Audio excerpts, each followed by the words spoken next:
Halo teman tante semua, semoga sehat selalu ya. Film kali ini merupakan serial Jepang yang mengisahkan tentang sebuah desa yang para penduduknya sangat misterius.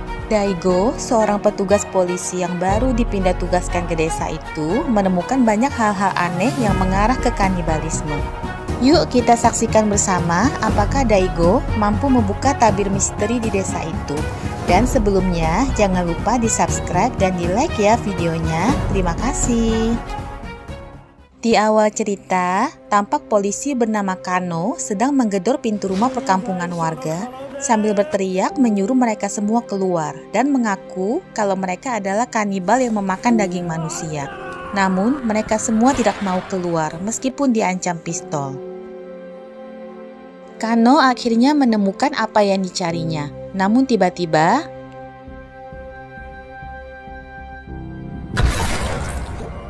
kemudian tampak Daigo bersama Yuki istrinya dan anaknya Mashiro sedang dalam perjalanan menuju desa Kuge. Mereka ke sana karena Daigo dipindah tugaskan ke desa itu menggantikan Kano, petugas polisi yang lama. Begitu sampai, mereka langsung disambut hangat oleh para warga yang membantu memindahkan dan merapikan barang-barang mereka. Malamnya, saat sedang beberes, Daigo menemukan buku laporan milik Kano dan menyimpannya. Yuki sempat bertanya alasan Kano berhenti. Daigo menjawab bahwa Kano resign karena ketahuan berjudi dan setelah itu dia menghilang. Esok paginya, saat Daigo sedang beramat tamah dengan warga, pria bernama Keisuke dari keluarga Goto muncul dan mengatakan mereka menemukan mayat di gunung. Saat Daigo sampai di sana, keluarga Goto sudah berkumpul mengelilingi mayat nenek Keisuke bernama Gin yang menurut mereka tewas diterkam beruang. Daigo memperhatikan mayat itu dan menemukan bekas gigitan manusia. Keisuke bilang mungkin saja nenek menggigit tangannya sendiri karena sudah pikun. Namun Daigo bilang kalau lokasi gigitannya berada di posisi yang tidak mungkin digigit sendiri. Kemungkinan ada yang melukai nenek Gin. Mendengar itu, keluarga Goto tersinggung dan langsung mengarahkan senjata mereka pada Daigo. Situasi pun memanas, namun karena Daigo hanya sendiri, dia mengalah dan meminta maaf. Akhirnya suasana kembali mencair. Keisuke lalu mengajak Daigo untuk memburu beruang yang membunuh nenek Gin bersama-sama besok. Daigo pun setuju. Malamnya, Yuki yang sedang di rumah mendadak tidak melihat Mashiro. Dengan panik, Yuki mencari sampai keluar rumah dan masuk ke pinggiran hutan. Sementara itu, Mashiro ternyata mengejar seekor kucing sampai ke dalam hutan. Tiba-tiba, seorang kakek tua tinggi besar menghampirinya. Mashiro pun memberikan permen jeli padanya.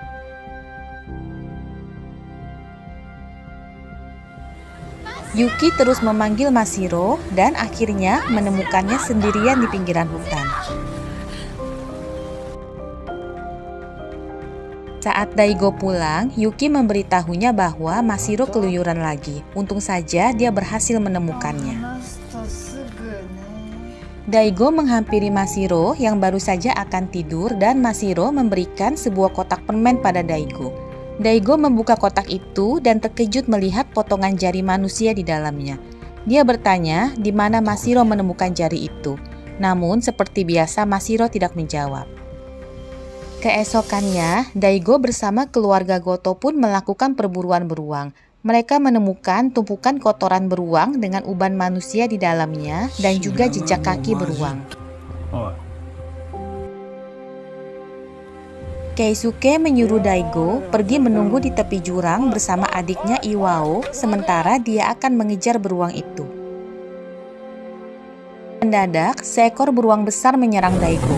Daigo pun berusaha sekuat tenaga menyelamatkan diri. Untung saja, Iwao berhasil menembak beruang itu tepat pada waktunya.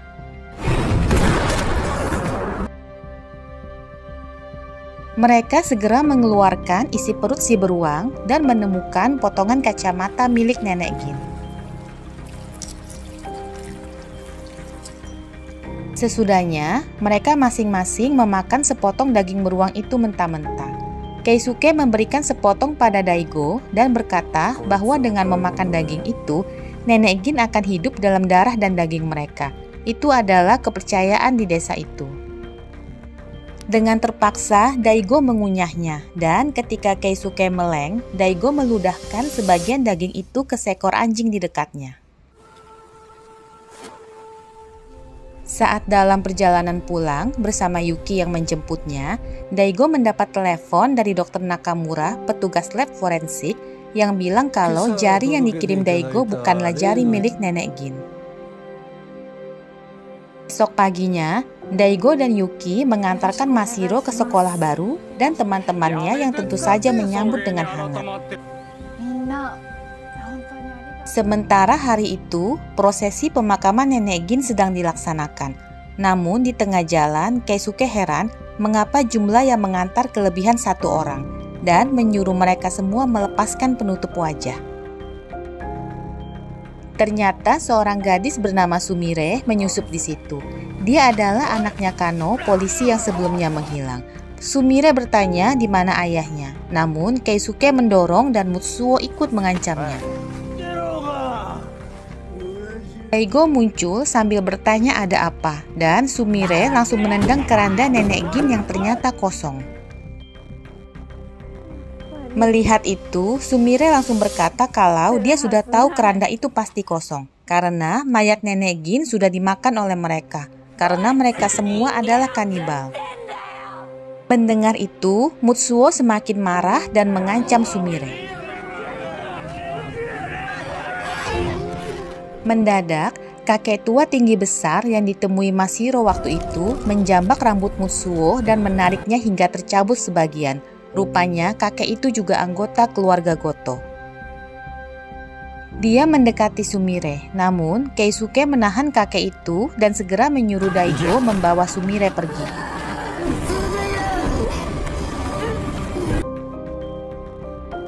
Di perjalanan, Sumire bilang kalau keluarga Goto menganut paham endokanibalisme yang berasal dari Papua Nugini, di mana mereka akan memakan keluarganya yang meninggal sebagai bentuk kasih sayang mereka, supaya jiwa yang meninggal tetap berada dalam diri mereka. Dia juga bilang kalau ayahnya hilang setelah bilang padanya akan ke rumah keluarga Goto. Saat Daigo akan memeriksa rumah keluarga Goto, mobilnya hampir saja ditimpa pohon besar yang sedang ditebang oleh 2 orang anggota keluarga Goto. Daigo bilang maksudnya ke situ adalah untuk menyelidiki hilangnya Kano.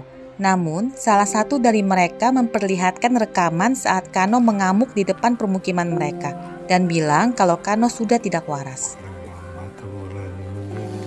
Karena Daigo tetap memaksa, akhirnya pria itu membiarkan Daigo lewat. Begitu sampai di depan rumah, Daigo langsung dikepung oleh Mutsuo dan gengnya yang menyuruhnya pergi dari situ atau mereka akan membunuhnya. Daigo bilang dia tak akan pergi dan akan memeriksa hal ini sampai tuntas.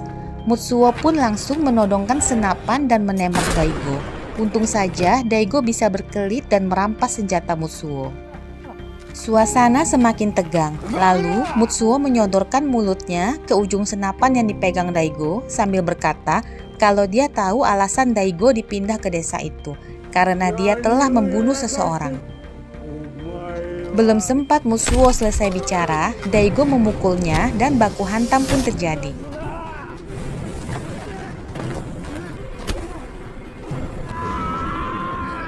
Namun, Daigo ternyata bisa mengalahkan mereka semua.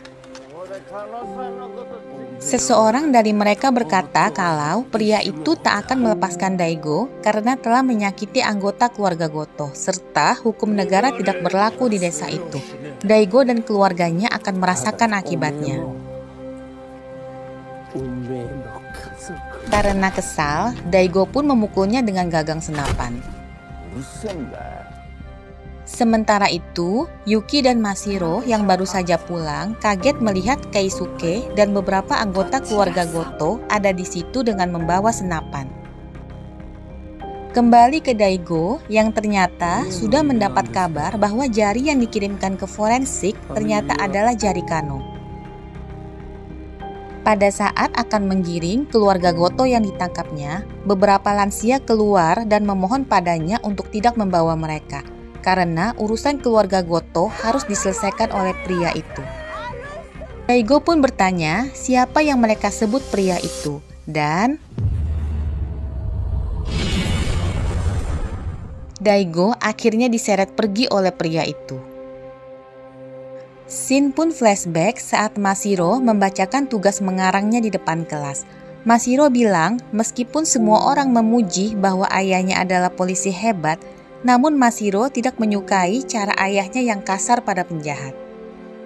Menurut Mashiro, penjahat pun bisa merasakan sakit bila dipukul, dan di akhir karangannya, Mashiro berpesan pada semua orang tua agar tidak membentak dan memukul orang jahat serta anak-anak mereka.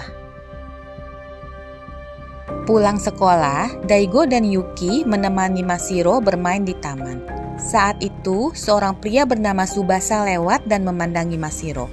Daigo langsung mengejar dan memukulinya meskipun Mashiro melarang. Rupanya, Tsubasa adalah residivis kasus pelecehan anak di bawah umur yang baru saja bebas bersyarat beberapa hari yang lalu. Dan Mashiro adalah salah satu anak yang didekatinya namun tak dilecehkannya. Beberapa hari kemudian, mereka mendapat beberapa laporan kasus pelecehan anak dan mencurigai Tsubasa yang baru saja bebas. Saat Daigo dan rekannya berjaga di sekitar tempat tinggal Tsubasa, mereka mendapat laporan ada seorang anak perempuan yang masuk ke tempat Tsubasa dengan sukarela. Daigo yang emosi segera menuju ke sana dan menggedor pintu Tsubasa. Apalagi begitu mendengar suara Mashiro di dalam, Daigo langsung memecahkan kaca jendela rumah itu. Kembali ke Daigo yang waktu itu diseret pergi oleh kakek tua keluarga Goto, tersadar di sebuah rumah sakit. Rupanya dia ditemukan pingsan di tepi sungai dan dibawa ke rumah sakit itu. Begitu melihat Keisuke dan gengnya, Daigo tiba-tiba teringat kejadian kemarin dan bertanya apa Yuki dan Mashiro baik-baik saja. Yuki pun berkata bahwa Daigo salah paham. Keisuke dan gengnya kemarin ke rumah mereka untuk melindungi Mashiro dan dirinya dari beberapa anggota keluarga Goto yang kasar. Salah satu pria kemudian meminta maaf pada Daigo karena kakak kembarnya telah memukul kepalanya. Namun, Daigo bersikukuh bahwa yang memukulnya adalah pria tua bertubuh besar. Keisuke langsung bilang tak ada yang seperti itu di keluarganya. Sebelum pergi, dia berpesan agar Daigo hati-hati karena Mutsuo dan gengnya menghilang. Daigo segera bersiap pergi dan mencari ponselnya, namun tidak ada. Ternyata ponselnya ada di tangan Mutsuo yang mendengar rekaman suara Dr. Nakamura memberitahukan tentang jari Kano yang kemungkinan digigit oleh manusia. Begitu sampai di kantor polisi, ternyata Sumire sudah menunggunya dan memberikan riwayat panggilan telepon ayahnya dan meminta Daigo memeriksanya. Sebelum pergi, Sumire bilang kalau keluarga Goto memang gila, hanya Keisuke saja yang berbeda. Tak lama, Daigo pun menceritakan hal yang sedang terjadi pada Yuki dan menitipkan mereka sementara di kantor polisi pusat.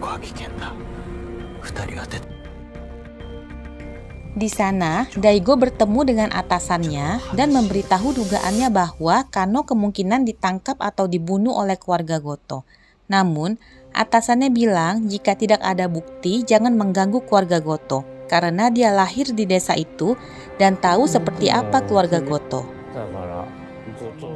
Meskipun begitu, dia memutuskan akan memeriksa ulang kasus Kano. Saat itu, Dr. Nakamura yang sedang diancam oleh Mutsuo menghubungi Daigo meminta untuk menemuinya langsung di rumah sakit. Dalam perjalanan, Daigo tiba-tiba diserang.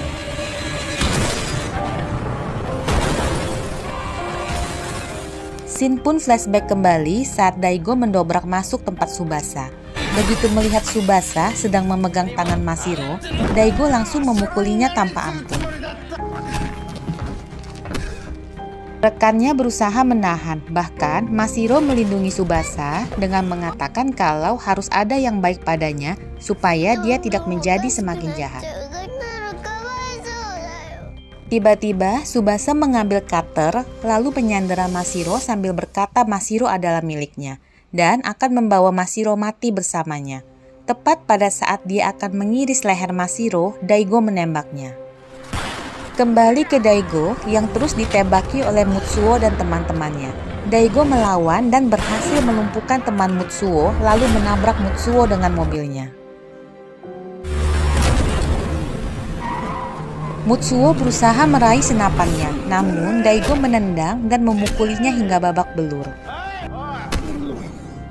Saat Daigo menodongkan pistolnya, Mutsuo bilang kalau Daigo tidak akan menemukan Kano bila membunuhnya, karena dia yang telah membunuh Kano, bukan keluarga Goto. Akhirnya, Mutsuo pun ditangkap dan ditahan. Tak lama, pihak kepolisian pun mencari dan akhirnya menemukan tulang belulang Kano di hutan sesuai dengan pengakuan Mutsuo. Meskipun begitu, Daigo bilang pada atasannya bahwa dia tahu persis kalau Mutsuo hanya tumbal yang diserahkan keluarga Goto untuk menutupi jejak mereka. Atasannya hanya bilang agar jangan terus terlibat dengan keluarga Goto, karena mereka sangat solid. Akhirnya, Daigo membawa keluarganya kembali ke desa Kuge dan disambut dengan antusias oleh kepala desa dan para warga. Pada saat itu, Daigo bertanya pada kepala desa apakah mereka selama ini tidak tahu ada pertikaian antara Kano dan keluarga Goto. Kepala desa menjawab mereka sebenarnya tahu, tapi tidak bisa berbuat apa-apa karena kehidupan ekonomi desa Kuge ditopang oleh kayu hasil hutan yang berada di tanah keluarga Goto. Sorenya, saat Daigo dan Yuki sedang bermesraan, Ryuji dari keluarga Goto mengintip dan mencoretkan kata pembunuh di tembok depan rumah. Kepala desa yang kebetulan lewat dan melihat itu bertanya siapa yang melakukannya dan segera membantu Yuki membersihkan coretan itu. Daigo segera ke pabrik kayu milik keluarga Goto dan melihat wajah Ryuji sedikit babak belur. Keisuke muncul dan bilang kalau Ryuji bercerita telah mengintip Daigo sehingga Keisuke memberinya pelajaran. Namun, saat Daigo bertanya tentang coretan itu, Ryuji bilang bahwa bukan dia yang melakukannya. Tapi Daigo bersikukuh bahwa hanya merekalah yang akan melakukan hal seperti itu. Kano pun tersinggung dan bilang kalau Daigo sama saja seperti Kano selalu asal menuduh mereka. Ryuji juga menimpali bahwa Daigo terlalu percaya pada penduduk desa, sedangkan mereka juga tidak bisa dipercaya. Sementara itu, Sumire mengunjungi ibunya yang dirawat di rumah sakit jiwa. Dan begitu melihat Sumire, ibunya langsung teringat desa Kuge dan menjadi histeris meneriakkan kata-kata lari berulang-ulang. Kembali ke Mashiro yang sedang membantu ibunya menyiram bunga dan ternyata kepala desa mendengarkan percakapan mereka lewat alat penyadap yang dipasangnya diam-diam saat membantu membersihkan coretan di tembok. Daigo yang masih di pabrik juga sekilas melihat bekas cat merah yang ada di baju para penduduk desa yang kerja di situ. Keesokannya, Daigo langsung membuat pagar di depan rumahnya. Namun, kepala desa melihat itu dan menyarankan agar Daigo tidak melakukannya karena akan menunjukkan ketidakpercayaan terhadap warga desa. Akhirnya Daigo mengurungkan niatnya. Daigo kemudian keliling desa, namun dia merasa ada yang aneh hari ini. Para warga tidak ada yang membalas sapaannya. Tiba-tiba Mashiro lewat dan berkata bahwa dia mendengar Daigo bertikai dengan kepala desa pagi tadi dan menyebutnya si tua yang menyebalkan. Mashiro pun bilang agar Daigo menghormati orang yang lebih tua dan satu salah kata saja bisa membuatnya dimusuhi oleh warga desa. Sesampainya di rumah, Yuki sedang bersiap untuk meminta maaf pada kepala desa karena dia pun seharian mengalami hal yang sama seperti Daigo. Daigo berkata agar Yuki mengabaikannya saja. Tiba-tiba kepala desa datang dan bilang suami istri yang bertikai itu tidak baik. Melihat itu, Daigo pun menuduh kepala desa memata-matai mereka. Melihat raut kepala desa yang sudah sangat marah, serta wajah Yuki dan Mashiro yang memohon, Daigo pun akhirnya mengalah dan meminta maaf. Kepala desa menjadi senang dan berkata besok di desa Kuge akan mengadakan festival terbesar sepanjang tahun, yaitu festival persembahan. Esok harinya, warga desa pun kembali ramah dengan Daigo dan keluarganya. Tiba-tiba, ponsel Daigo dihubungi oleh nomor yang terakhir dikontak oleh Kano sebelum dia meninggal, dan meminta Daigo menemuinya di lokasi yang dikirimkannya. Daigo segera pergi ke lokasi itu dan menemukan seorang pemuda yang bilang kalau dia adalah bukti hidup dari rahasia yang ditutup-tutupi oleh penduduk desa Kuge. Pemuda itu mencopot kulit wajahnya dan memperlihatkan wajahnya yang rusak bekas digigit seseorang di desa Kuge.